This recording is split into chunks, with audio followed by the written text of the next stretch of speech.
ప్రభువైన యేసుక్రీస్తు నామములో విశ్వాన్ని టీవీ కార్యక్రమాలని వీక్షిస్తున్నటువంటి వీక్షకులందరిని బట్టి దేవుడిని నేను స్తుతిస్తూ ఉన్నాను. విశ్వాన్ని పరిచర్య పక్షంగా మీ అందరికీ నా హృదయపూర్వక వందనాలు తెలియజేస్తూ ఉన్నాను. దేవుని యొక్క వాక్యాన్ని చదువుకుందాం. 2 రాజుల గ్రంథం 20వ అధ్యాయము మొదటి నుంచి కొన్ని వచనాలు మనం చదువుకుందాం. ఆ దినములలో హిజ్కియాకు మరణకరమైన రోగము కలుగగా ఆమోజు కుమారుడును ప్రవక్తియునైన యెషయా అతని యొద్దకు వచ్చి, నీవు మరణమవుచున్నావు, బ్రతకవు గనుక నీవు నీళ్లు చక్కబెట్టుకొనుమని యెహోవా సెలవిచ్చునని చెప్పగా, అతడు తన ముఖము గోడ తట్టు తిప్పుకొని, యెహోవా, యథార్థ హృదయుడినై సత్యముతో నీ సన్నిధిని ఎట్లు నడుచుకుంటునో, నీ దృష్టికి అనుకూలంగా సమస్తం ఎట్లు జరిగించుతునో కృపతో జ్ఞాపకం చేసుకొనుమని హిజ్కియా కన్నీళ్లు విడుచుచు యెహోవాను ప్రార్థించెను. చిన్న ప్రార్థన చేసుకుందాం. మహోన్నతుడా, జీవం కలిగిన యేసు ప్రభువా, ఈ సమయంలో వాక్యం ద్వారా మాట్లాడేటువంటి దేవుడుగా మా కొరకు మీరు ఉన్నందుకు వందనాలు చెల్లిస్తున్నాను. మీ పిల్లలైనటువంటి వారు ఈ టీవీ ప్రోగ్రాం ద్వారా మీరేం మాట్లాడతారా విందామని ఆశ ఎదురు చూస్తూ ఉండగా, నాయన మీరు మాట్లాడమని బ్రతిలాడుకుంటూ ఉన్నాను. నేను మీకు ఒక సాధనంగా మాత్రమే ఉపయోగపడాలి ప్రభువా. నా స్వరాన్ని మీ స్వరంగా చేయండి. నా నోటి నుంచి వచ్చే ప్రతి మాట మీ మాటగా వినాలి. మా బ్రతుకులు సరిచేయబడాలి. ఆశీర్వాదకరమైన పరిస్థితులు మేము జీవించాలి ప్రభువా. ఈ సమయంలో మీరు మాత్రమే మాట్లాడమని యేసు నామములో అడిగి వేడుకుంటున్నాం తండ్రి, ఆమేన్. 2 రాజుల గ్రంథం 20వ అధ్యాయము మొదటి నుంచి చదవబడిన వాక్యాన్ని మనం విన్నాం. ఇదే విషయం యెషయా గ్రంథం 38వ అధ్యాయంలో కూడా మనం చూస్తాం. ఇక్కడ హిజ్కియా యొక్క జీవితం కొరకైనటువంటి ఒక సంఘటన మనం గమనిస్తూ ఉన్నాం. హిజ్కియా ఉన్నతమైనటువంటి ఆశీర్వాదకరమైనటువంటి పరిస్థితుల్లో ఇజ్రాయేల్ దేశాన్ని పరిపాలించిన గొప్ప రాజుగా మనకు కనబడతాడు. అంత మాత్రమే కాదు, సెన్హెరీబు యెరూషలేము మీదకు దాడి చేసినప్పుడు, దేవుని వైపు చూసినప్పుడు అద్భుతమైనటువంటి విజయాన్ని సాధించినటువంటి వ్యక్తిగా ఉన్నాడు. దాని తర్వాత తన వ్యక్తిగత జీవితంలో రోగంతో బాధపడుతున్నటువంటి వ్యక్తిగా ఇక్కడ మనకు కనబడతాడు. అటువంటి పరిస్థితుల్లో తన దగ్గరికి ఆమోజు కుమారుడును ప్రవక్తియునైన యెషయా అతని యొద్దకు వచ్చి, నీవు మరణమవుచున్నావు, బ్రతకవు గనుక నీవు నీ ఇల్లు చక్కబెట్టుకునమని యెహోవా సెలవిచ్చుచున్నాడని చెప్పగా, హిజ్కియా భయంకరమైనటువంటి రోగంతో బాధపడుతూ ఉన్నాడు. ఒక పక్కన ఆ రోగంతో ఎంతో వేదన చెందుతున్న పరిస్థితుల్లో ప్రవక్త గారు వచ్చి ఈ యొక్క హిజ్కియా గారితో చెప్తున్నటువంటి ఒక మాట, మరణకరమైనటువంటి వార్తను ఆయన దగ్గరికి తీసుకుని వచ్చాడు. సహజంగా ఏ మనిషి అయినా ఏదైనా రోగంతో బాధపడుతూ ఉన్నప్పుడు ఏదో ఒక విధంగా బ్రతకటానికి వైద్యుల్ని ఆశ్రయిస్తాం. ఇంకా అనేక విధాల ప్రయత్నాలు మనం చేస్తూ ఉంటాం. ఇక్కడ హిజ్కియా కూడా మరణకరమైనటువంటి రోగం, నేను అనుకుంటాను అదొక క్యాన్సర్ కావచ్చు. అటువంటి పరిస్థితుల్లో ఉంటూ ఉండగా భక్తుడైనటువంటి యెషయా వచ్చి, అయ్యా నువ్వు ఇక బ్రతకో, మరణమవుతున్నావు గనుక నీ ఇల్లు చక్కబెట్టుకో అని చెప్పి చెప్తున్నట్లుగా మనం చూస్తూ ఉన్నాం. ఇటువంటి మాట విన్నప్పుడు సహజంగా మనుషుల్లో ఒకలాంటి నిరాశ, నిస్పృహ కలుగుతుంది. ఒక విధంగా చెప్పాలంటే సేవకుడి మీద కోపం వస్తుంది.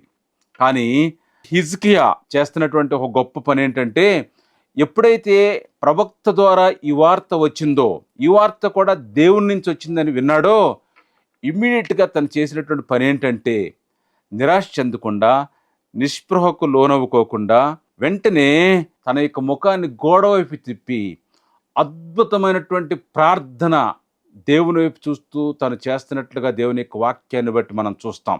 ఒకసారి ఆ ప్రార్థన మనం చదువుదాం. 3వ వచనం మనం గమనిస్తే, యెహోవా, యథార్థ హృదయుడినై సత్యముతో నీ సన్నిధిని ఎట్లు నడుచుకుంటునో, నీ దృష్టికి అనుకూలంగా సమస్తమును ఎట్లు జరిగించుతునో కృపతో జ్ఞాపకం చేసుకునమని హిజ్కియా కన్నీళ్లు విడుచుచు యెహోవాను ప్రార్థించెను. యెషయా భక్తుడు వచ్చాడు, విషయాన్ని చెప్పాడు. ఆయన తిరిగి వెళ్ళబోతూ ఉండగా హిజ్కియా చేసినటువంటి గొప్ప పని ఏంటంటే, తన యొక్క హృదయాన్ని ప్రార్థన వైపుకు మళ్లించటం. తను చక్కగా ఒక 12 వర్డ్స్ కలిగినటువంటి ఒక చిన్న ప్రార్థన, నేను అనుకుంటాను కొన్ని క్షణాలు తను ప్రార్థనలో గడిపాడు. ఒక అద్భుతమైనటువంటి ప్రార్థన చేశాడు. ఈ ప్రార్థనలో తన యథార్థత కలిగినటువంటి తన హృదయంతో తను ఏ విధంగా దేవుని దగ్గర ఉన్నాడో ఆ విషయాలు చెబుతూ దేవుని యొక్క పాదాలు పట్టుకున్నట్లుగా దేవుని యొక్క వాక్యాన్ని బట్టి మనం గమనిస్తూ ఉన్నాం. నా ప్రియమిత్రులారా, అద్భుతంగా తన యొక్క హృదయాన్ని విప్పి కన్నీళ్లు విడుస్తూ దేవుని వైపు చూసి తను ప్రార్థన చేశాడు. యెషయా భక్తుడు వచ్చాడు. ఇక్కడ బహుశా ఆయన పడుకోబెట్టబడున్నాడు. ఆయన చెప్పిన విషయాన్ని చెప్పేసేసి వెనక్కి వెళ్ళిపోతా ఉన్నాడు.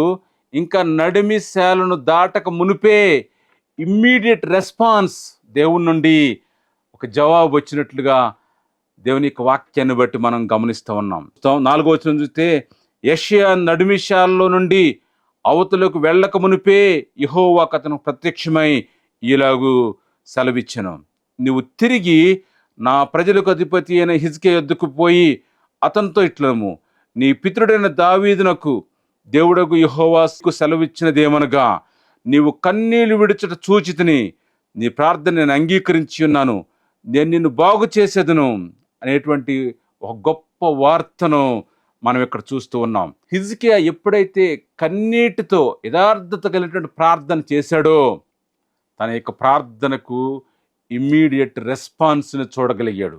దేవుని యొక్క ఉద్దేశంలో కూడా హిజ్కియా చనిపోతున్నాడు కాబట్టి ప్రవక్త అయినటువంటి యెషయాను ఈ వార్త చెప్పమని పంపించాడు. ఎప్పుడైతే హిజ్కియా కన్నీటితో యథార్థత కలిగినటువంటి ప్రార్థన చేశాడో, తన హృదయాన్ని దేవుని దగ్గర ఇప్పాడో, దేవుని యొక్క హృదయం మార్చబడినట్లుగా దేవుని యొక్క వాక్యాన్ని బట్టి మనం చూస్తూ ఉన్నాం.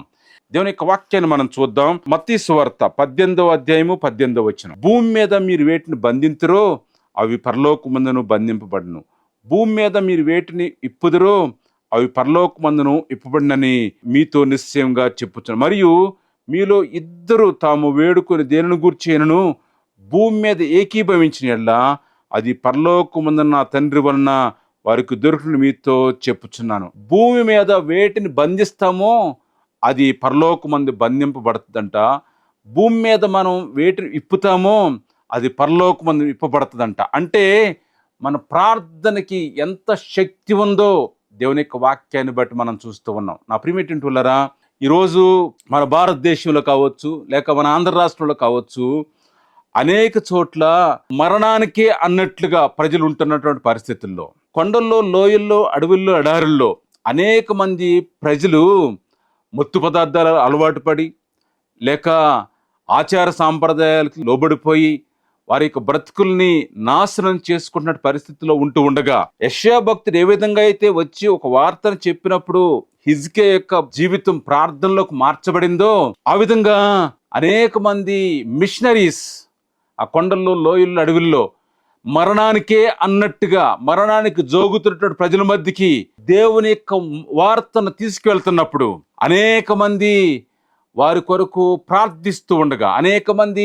వారి కొరకు కన్నీరు కారుస్తూ ఉండగా, దేవుడు మరణానికి వెళ్ళిపోతున్నటువంటి ప్రజల యొక్క జీవితాలని జీవంలోనికి, అంటే బ్రతికించడానికి దేవుడు ఇష్టపడుతున్నట్లుగా దేవుని యొక్క వాక్యాన్ని బట్టి మనం చూస్తూ ఉన్నాం. ఈరోజు చాలా గ్రామాలు మనకు తెలుసు. చెంచు గ్రామాల్లో అనేకమైన పరిస్థితులు అనేకసార్లు చూశాను. కొన్ని గ్రామాల్లో మేము వెళ్ళి చూసినప్పుడు సారా మత్తుకు లోబడిపోయి అమ్మక చోట, అయ్యక చోట పడిపోయి ఉంటే ఆ ఎండలో వాళ్ళకు నీళ్ళు ఇచ్చేటువంటి వాళ్ళు లేరు. పిల్లలేమో అడవుల్లో తిరుగుతున్నారు. అటువంటి పరిస్థితుల్లో వాళ్ళు మరణానికి జోగుతున్నటువంటి స్థితిలో మిషనరీసు వారి మధ్యకి వెళ్ళి వారి కొరకు కన్నీరు కార్చి ప్రార్థన చేసినప్పుడు, దేవుని యొక్క మహావార్తను తెలియపరిచినప్పుడు చీకటి నుంచి వెలుగులోనికి మార్చబడుతున్నటువంటి పరిస్థితి, మరణం నుంచి జీవంలోనికి మార్చబడుతున్న పరిస్థితి దేవుని యొక్క వాక్యంలో మనం చూస్తూ ఉన్నాం. భూమి మీద మీరు వేటిని బంధిస్తారో అవి పరలోకమందు బంధింపబడుతుంది. మనము కొండల్లో, లోయల్లో, అడవిల్లో, ఎడారుల్లో నశించిపోతున్న వ్యక్తుల కొరకు, లేకపోతే మరణానికే అన్నట్టుగా ఉన్నటువంటి ప్రజల కొరకు మనం ప్రార్థిస్తే, ఈ లోకం సంబంధమైన విధానంలో చూస్తే మరణానికే ఇంకా వాళ్ళ యొక్క జీవితం.